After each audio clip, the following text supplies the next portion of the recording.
I know what you're thinking. Who the hell are the Ice Climbers? Well, apparently Ice Climber is a platformer developed and published by Nintendo on the NES. There seem to be little to almost no people bringing this game up in the subject of NES games. So if people that are into NES games rarely brings this game up, there's a chance there's something wrong with the product itself. But is there? Well, according to VGCharts.com, it sold 1.50 million copies. It seemed to not be specific on if it's referring to the NES release or the recent ones. Anyways, I could not find any other sources for the amount of copies it sold, which I find to be interesting. So it sold more than the original Donkey Kong for the NES, yet Donkey Kong for the NES is so much more known. Is this game potentially a hidden gem? Or does its rare fan base speak with its quality?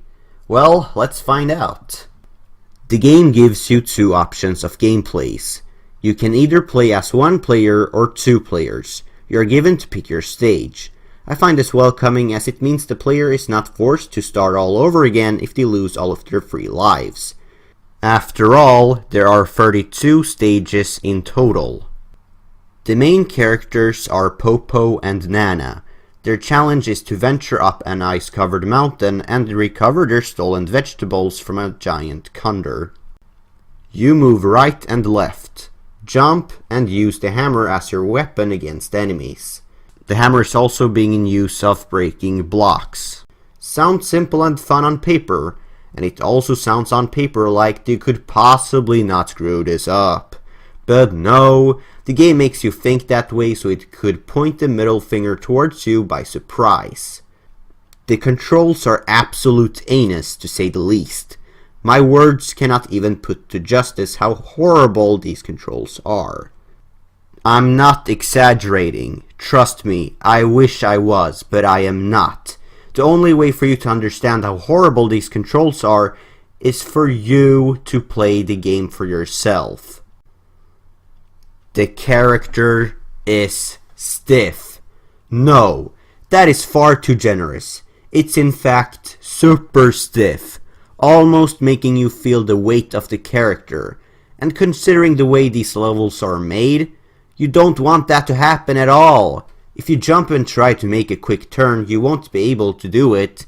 The controls gets even twice as stiff, if not even more, once you try to move around as you jump.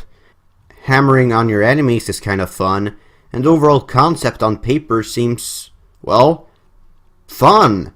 But sadly the execution still ended up like horse shit.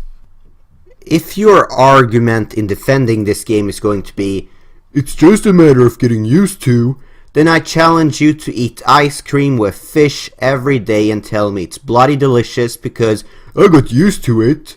You should not have to get used to controls that feels unnatural even though they are going by a simple control scheme.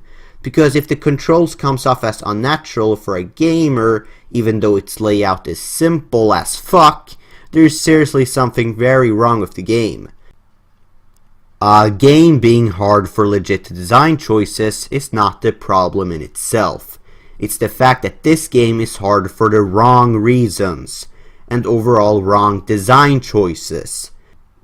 If my lack of skill is the reason for the game being so difficult, I'll admit my lack of skill and it will not affect my overall rating.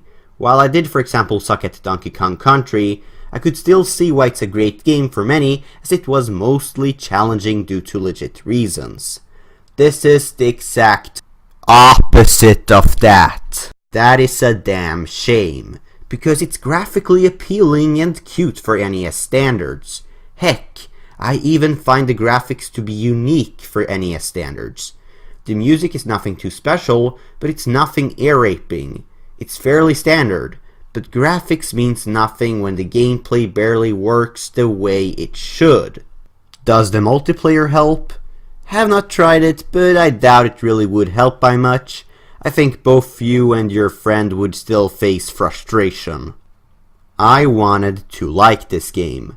I really did, but I do not excuse a game being challenging due to poor design or general bad programming. The idea in itself that there's stiff controls for certain platformers is not what bothers me. It's that Nintendo thought adding stiff controls in a game that has stages not based around this core concept is what comes off as just pure insanity. The sad thing is that this could have been a really good game in the very least. All Nintendo needed to do was to give it a bit of extra polish. I see certain people praise it due to nostalgia, but besides that, well, I see no other group of people praising it. To say a game is good because of your nostalgia connection with it is off.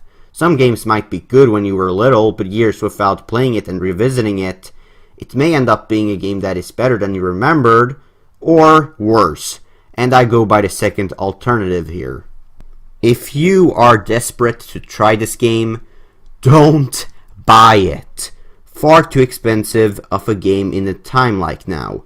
For a game you will probably play for about 10 minutes and never revisit ever again afterwards. It's far better to play this on an emulator if you so do want to try it so badly. Just like I did myself.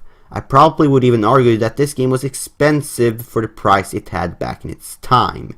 And that is saying something for a game made by Nintendo themselves.